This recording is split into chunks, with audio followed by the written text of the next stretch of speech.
প্রিয় 18 গ্রামের ছেলে মেয়েরা, জীবনে অনেক মানুষ আসবে, অনেক সম্পর্ক তৈরি হবে, অনেক বন্ধু হবে, কিন্তু একজন মানুষের জায়গা কখনো কেউ নিতে পারবে না, আর তিনি হলেন মা। এই 18 গ্রামের প্রতিটি ঘরে, প্রতিটি উঠানে, প্রতিটি রান্নাঘরে লুকিয়ে আছে একজন মায়ের ত্যাগের গল্প। যে মা নিজের স্বপ্ন ভুলে সন্তানের স্বপ্ন গড়ে দেন, যে মা নিজের কষ্ট লুকিয়ে রেখে সন্তানের মুখে হাসি দেখতে চান, যে মা না খেয়ে থেকেও বলেন আমি খেয়ে নিয়েছি।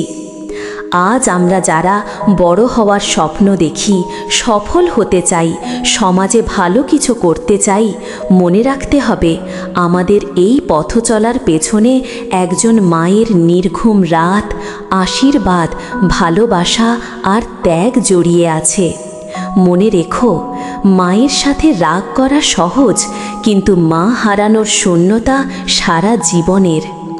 তাই যতদিন মা পাশে আছেন তার সাথে সুন্দরভাবে কথা বলো, সময় দাও, খোঁজ নাও, তার কষ্ট বুঝতে শেখো। আধুনিক হওয়ার নাম কখনো বাবা মাকে ভুলে যাওয়া নয়। মানুষ হিসাবে সবচেয়ে বড় শিক্ষা হলো নিজের মাকে সম্মান করা। 18 গ্রামের প্রতিটি ছেলে মেয়ের কাছে আজ একটি অনুরোধ, নিজের মাকে কখনো অবহেলা করো না। কারণ পৃথিবীতে অনেক কিছু দ্বিতীয়বার পাওয়া যায়, কিন্তু মা আর কখনো ফিরে আসে না।